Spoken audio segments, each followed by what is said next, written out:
You know who it is, the horror flick, Digger Ditch, Super 6, Big Mitch. And I'm kicking in doors with all three O's.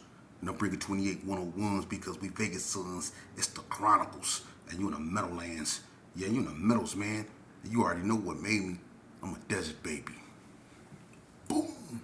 Hubba Dub Scrub, 22-inch gold Dana Danes, Big Bolo Yang. And you know you can't hang. Welcome to Vegas Chronicles with the host Big Mitch from Super 6. And today, like any other day, y'all know what we do. We kick actual factuals with no additives, no preservatives. Just straight raw and uncut, like summer sausages and crackers. Y'all already know. Shout out to everybody that's been rocking with your boy, building it brick by brick. You know what I mean? Today I want to get into it. Before I do, let me say this here, man. Y'all know it was a police trying to pose as a Sereno coming on my channel. I guess he was trying to provoke me, you know. Told me that if I don't shut my mouth, he gonna put my other eye out. And then told me I could meet him on Tropicana. He told me I could meet him on Tropicana. Hey, look, man. The fact that you said Tropicana, man. I mean, look, dude. I'm from the streets, homie. And what they taught you at the academy, they taught you at the academy for a reason. All right, I'm from the streets. All right, that's the difference between you and I. So, checkmate, scram. You know what I mean? Go play, man. Go play. Anyway, welcome to Vegas Chronicles, man. Today I want to talk to y'all about something I really don't get into, man. And I want to show y'all something. You know, when it comes to prison and why you shouldn't borrow stuff from people. Today I want to talk about, and I don't want y'all to think I'm picking on Reno, because I'm not. You know what I mean? I'm not picking on Reno, so we ain't gonna act like I'm picking on Reno, okay? But this involves a Reno cat, man, and it involves a OG Damu dude, a OG Blood, and this cat right here, we ain't gonna say no names, nothing like that, but this cat right here, he a cold bandit, and my thing is, everybody that know this dude, they know what he about. He don't hide it, and if you cross him the wrong way, it's gonna be what it's gonna be. But on this particular day, you know what I mean, this cat from Reno, I come down from Ely, right? This happened in 2001, I think. 2001, I come from Ely Max to High Desert State Prison. And they got a level system down there. 1 through 4, I spoke about the level system in my prior videos. And level 1, you get all the privileges. Level 2, you get some privileges. Level 3, you barely get any privileges. If you're level 4, it's all bad. And I think High Desert the only one that got level 4 systems. Everybody else go 1 through 3. But anyway, on this particular time, since I come from Ely Max, they sent me to level 3, right? Now I'm in level 3. We barely come out, you know what I mean? And when we do, it's just tier time, and it's a lot of dudes back there, that's trying to get to the yard, that's trying to communicate with their homeboys and get stuff off the yard, because there's a lot of people doing bad back there because there's no movement in there barely, so, it's people back there hustling. And I'm back there with this one Damu cat. He in the room with this other cat that's a Damu. His name was Bubba. He was from PBs, right? They was Sellies. But this one Damu cat, he real cool, but he stand on business. And if you cross him the wrong way and you can't and you owe him, he gonna get his one way or the other. That's just how he roll. You know what I mean? And anybody that know this cat know that this dude was not to be messed with like that. But anyway, the little Reno cat, he been down there, doing, smoking weed and doing his thing. And he been, borrowing stuff from people to support his habit. So he'll try to pay a debt off by getting in debt with somebody else. He try to pay his little smoking debt off, and then he get in debt with other people because he go borrow, store or cosmetics from people or stamps, and then he go try to trade that or pay people off from the drugs he done got from him, But that's only gonna last so long. So he kept getting out of debt and getting into debt, So when I come down there, I know the Reno cat. We go way back, you know what I mean, to, the 90s. And he was cool, I never really had no problem with him, but he wasn't my partner like that, So he used to come to my cell a lot, and we used to chop it up. And one day he kind of asked me something, that I kind of found strange. He asked me, he said, "Could he borrow, $5?"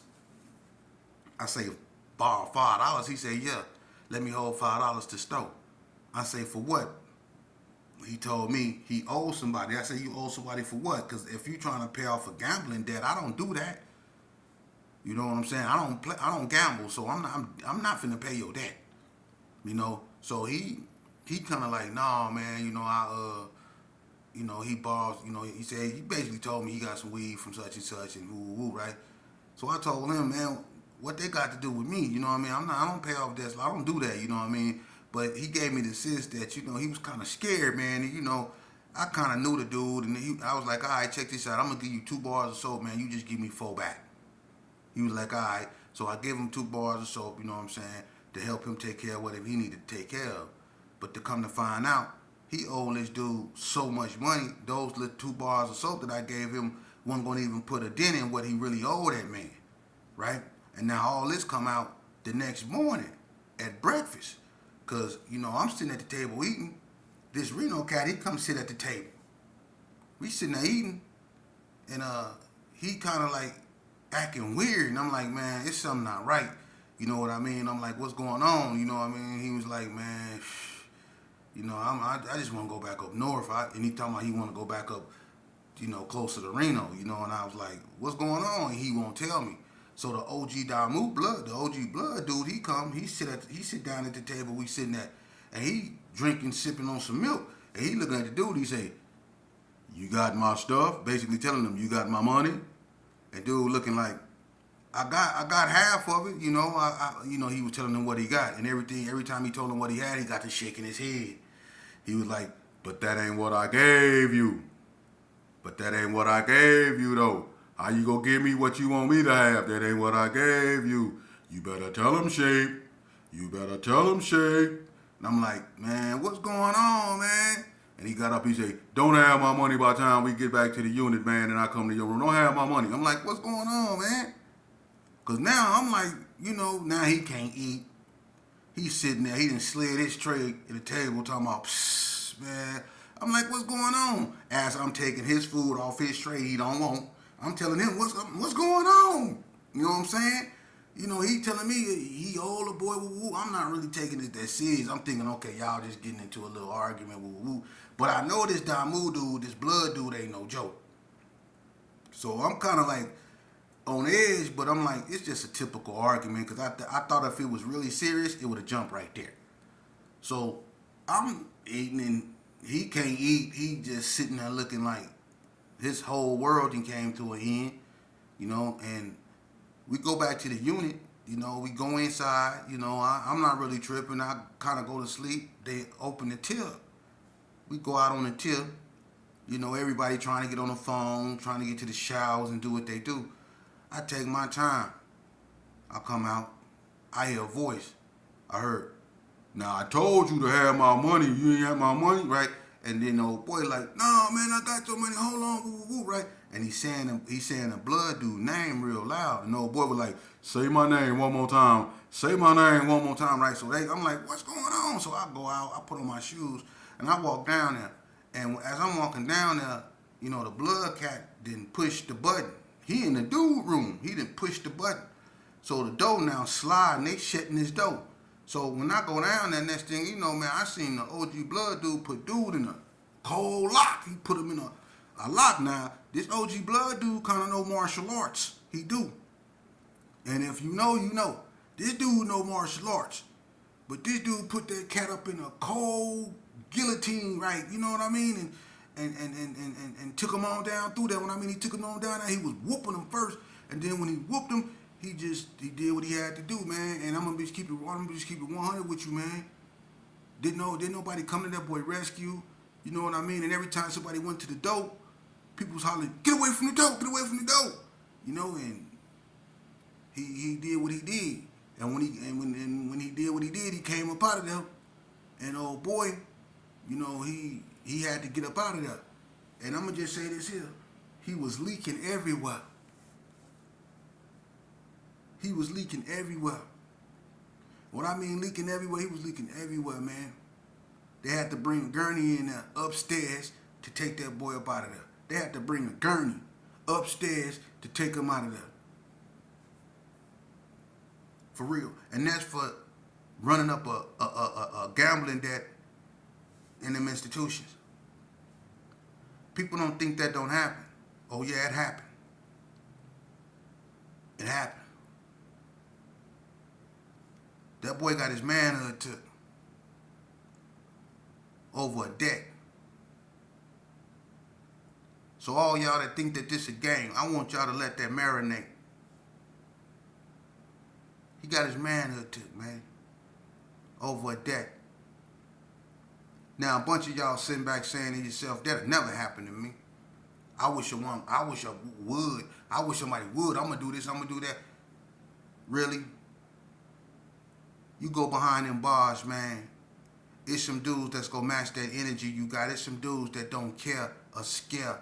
They're not going home. They don't got nothing to lose. For real. So as tough as you think you are, they think they even tougher. And they willing to go as far as you willing to go with that madness. So for all you cats that think it's cool to be up in there, think again. For real, for real. Let that marinate, man. That man got his manhood took. I don't think that cat will ever be the same again. Yeah. I want to tell y'all another story. You might not like this one, but it's the truth. I'm going to tell you why you shouldn't go to the hoop scout. If you don't like these type of videos, I suggest you get up and walk away. Because I'm going to keep it real. This is the honest to God truth. And I want to give y'all a story about this cat named New York. Okay? New York used to work in the infirmary in Indian Springs.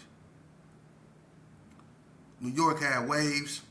He had this snakeskin greenish watch. It was greenish and gold. I wanted it real bad. And the reason why I met this cat is because when I had my, when the situation happened with me and I got, I had surgery and all of those stuff, I had to be in the infirmary. And he used to be a porter back there, and he used to, bring me things from the yard, and he was real cool with me, man, you know what I mean? And I got extra trays, you know what I mean? And he did what he could, you know what I'm saying, to help me out when I needed it, you know what I mean? If I needed him to deliver a message, or if I needed him to get me something, he got it for me, I like New York, so we kind of got cool when I was back there in the infirmary. When I go to the yard, you know what I mean? We stayed kind of cool, even though I was, I was a part of a gang at that time, and he wasn't. He was really from New York. So I was with my people, but every now and then I'll branch off and me and him would kick it, we'll chop it up at a coffee shop and stuff like that, And it was like he always wanted, to chop it up with me, and talk to me. He was an easygoing dude, didn't bother nobody, didn't get in no trouble, stayed to himself. You would barely know he was even on the yard because he was just that mellow, But deep down inside, he was going through something. See, his girl, he had a wife or whatever, and I think she was either Cuban or Dominican. I think Cuban though, but he had a daughter by her, and he had moved him out here. He was doing good, but he got caught up. But he left for a car, he left for a house, all that old stuff. What ended up happening is she met somebody else, another dude, but she didn't tell New York, and the whole time he was in the joint. He was, trying his best to get home to his family. He left for enough money, to keep them cool, but he was trying to get out. He didn't have that much time. But what ended up happening is she met somebody else. And she ended up falling in love with the dude. And, one day he called her, and she basically told him that her and the dude she just met was leaving Vegas and was finna move somewhere else and take the daughter. And his daughter was his life. And he had like a little more time to do, man. He had about 16, 17 more months to do. So that right there kind of tore him apart because she didn't have no, she seemed like she didn't have no intentions of keeping in contact with him. She basically saying that I'm in love with somebody else.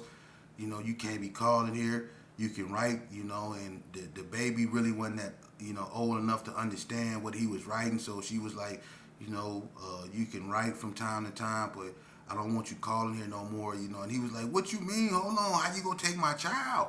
And she was basically telling them that, they was moving. That broke that man. It really did. And, New York had, I think New York stayed in Unit 3 at this time. It was Unit 3, I think. And this at Indian Springs. And I remember one morning we got up for breakfast. And, at Indian Springs, they used to open the yard at 7 o'clock. Everybody they had to 7:45 to eat the whole yard, And it was two sides of the kitchen. So when they open the yard up for everybody to eat, everybody just go to the chow. And the units be basically empty. This when Indian Springs was wide open. Everybody remember this time. Well, New York, he kind of like, I don't know if he snapped or what, but his celly got up and went to breakfast in New York. He kind of stayed behind, and I guess he was still stressing about what he just tried to talk to his female about. Well, he got up that morning and he tried to call home, and she wouldn't answer the phone, and he kept calling, and she wouldn't answer the phone. So, you know how when you can call home and you can answer it, and if you let the operator talk, you can block the number from calling your home again. They asked you, they used to give you a option of blocking the person who was trying to call you from prison from ever calling your home. See, that was one of the options the operator gave you when you used that phone. And you used to I think you press 5. And if you press 5, it'll block you from calling that house again. And somebody answered the phone and they pressed 5 and they blocked him from calling that house. And when they blocked him, he couldn't believe it. So when they blocked him, he went in his room and he slammed the door. He opened it back, he put the towel up, he shut the door. And he had his, like, that's called putting your flap up. So he put his flap up and he went in the room. The man went in his room and he went to the front of his bed where his window was. And he tied a sheet up to the top of the rail and the other part around his, And the man basically jumped and unalived himself. And to make matters so worse, when his celly came back, his celly thought he was using the bathroom. So his celly didn't even knock on the door, which means they left him now. His celly left him now in that room for about 30 minutes after he got through eating because he thought he was using the bathroom. But when he realized he couldn't possibly be using the bathroom that long, he kicked the door and didn't nobody say nothing. So he come back 10 minutes later and he kick it again real hard. Didn't nobody say nothing. So he started messing with the thing. He like, come on, man, open the door, man. Don't nobody say nothing. He go to the bubble. He say, hey, man, can you pop my door, man? I think something wrong with my celly, man. I don't know. I need to go in there and check on him, man.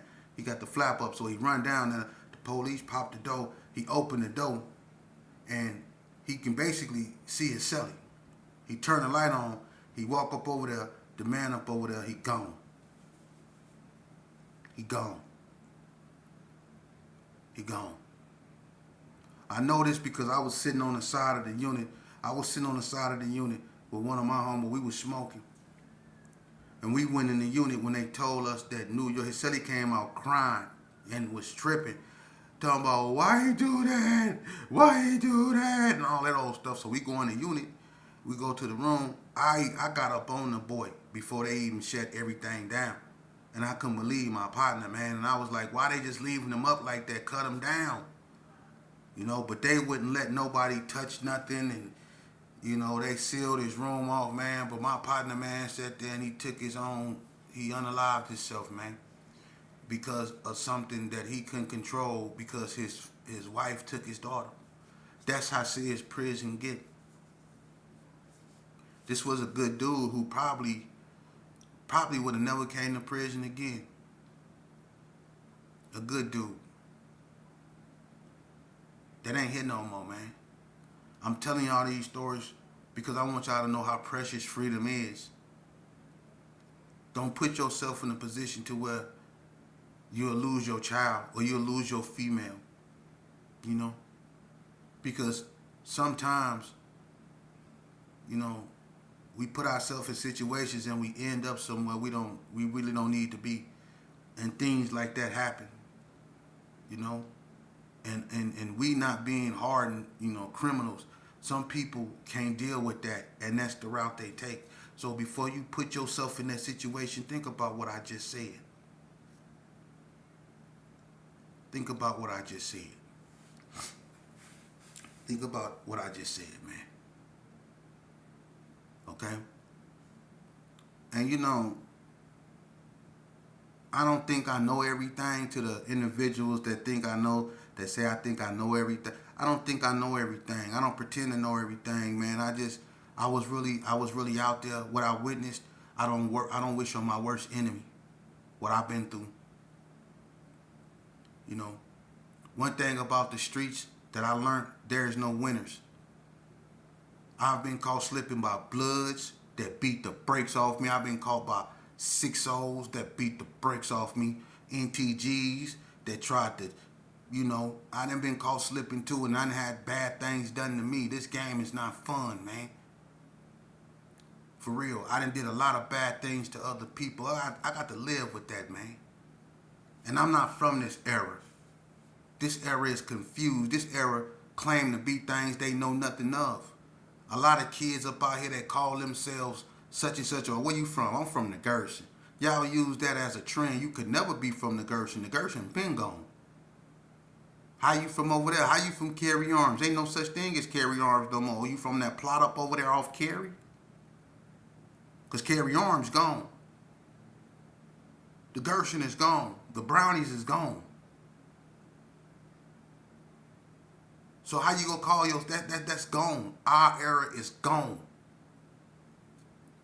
And for the neighborhoods that's still standing, most of them ain't nothing but ghost towns. Ain't nobody over there but old people and single females. That's the only thing up over there. Ain't nobody up over there, man. And you know why? It's because of the destruction we done to one another. Law enforcement didn't put us all away. We put ourselves away. A lot of us up over there under that grass. That's where we at. And behind them cages. That's where we at. And the ones that is out here that scattered, we're like dinosaurs. Our era is gone. But what you have now is a new breed of something that I don't even recognize. I don't know what it is. How you a Blood 60 Gerson NTG squad? How you that? You 6 different things. You a Pinkies, Fatigue, Soldiers, Squad, Wood, Gerson, 60, 40 block, State Boy. What the heck is that? And then you running around here with pink, purple, and lavender dreadlocks. You got your sister tank top on. You got her pants on. You got shoes that's too long for you. You got a backpack on. Ain't no books up in there. You running around here, rib cages showing. Come on, man.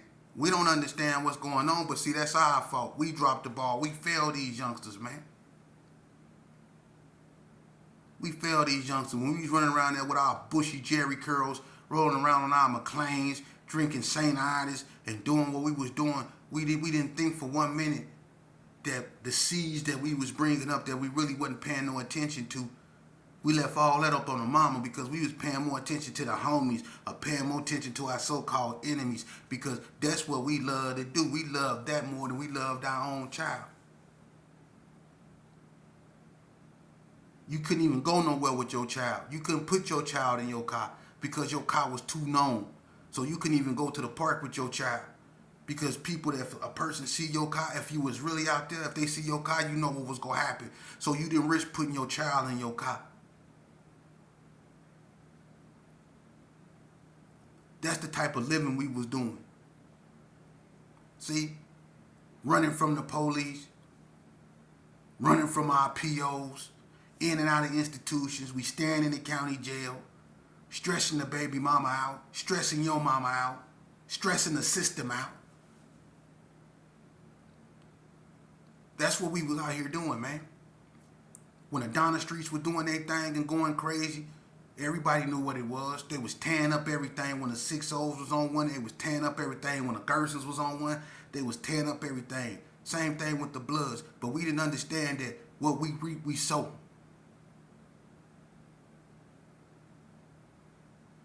We reap what we sow. And all us paid the price. Every hood in Las Vegas has paid the price. If your hood was really out there with that nonsense, you paid the price. The Gersons turned on one another. The ABMs turned on one another. The Donnas turned on one another. Everybody turned on one another. Your friend became your foe. Everybody turned on one another, man. And we know it. Everybody turned on one another. That's why it's dudes that don't mess with nobody. It's dudes that really be in their children's life, that's trying to right their wrongs. They had to become fathers later on in their children's life because they realized that their homeboys weren't about nothing. So they went back and they decided to be fathers, and some of them got lucky because their sons forgave them and they didn't take the route they took. But their sons allowed them to come back and be a part of their life. So they took that opportunity to be fathers, and they don't mess with nobody no more because they seen how fake this game was. And them the ones that salute me because they don't want their kids out here in these streets. See, I salute them fathers right there. The ones that accept, you know what, I made mistakes in life, man, and I'm not proud of, but I'm not going to allow my son to